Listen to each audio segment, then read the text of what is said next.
நேபாளத்தில் அமைந்துள்ள இடைக்கால அரசில் 3 புதிய அமைச்சர்கள் பதவியேற்றுக் கொண்டனர். நேபாளத்தில் ஜென்சி போராட்டம் காரணமாக அந்நாட்டு அரசு கலைக்கப்பட்டது.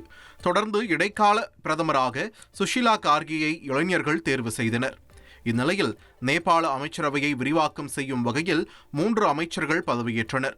அதன்படி நிதி அமைச்சக முன்னாள் செயலாளர் ரமேஷ்வர் கனால் மத்திய நிதியமைச்சராக பொறுப்பேற்றார்.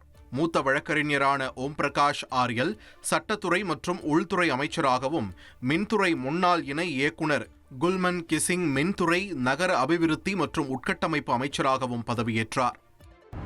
துலீப் கோப்பை கிரிக்கெட் தொடரில் ரஜத் பட்டிதார் தலைமையிலான மத்திய மண்டல அணி வெற்றி வாகை சூடியது. இறுதிப் போட்டியில் தெற்கு மண்டல அணியை 6 விக்கெட் வித்தியாசத்தில் வீழ்த்தியது.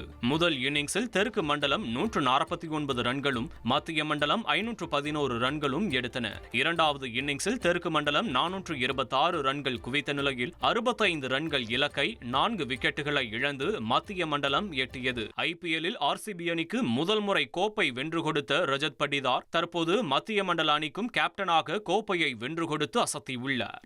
உங்கள் தந்திவன் தொலைக்காட்சியில் செல்வி தினமும் பிற்பகல் 2 மணிக்கு காணத் தவறாதீர்கள்.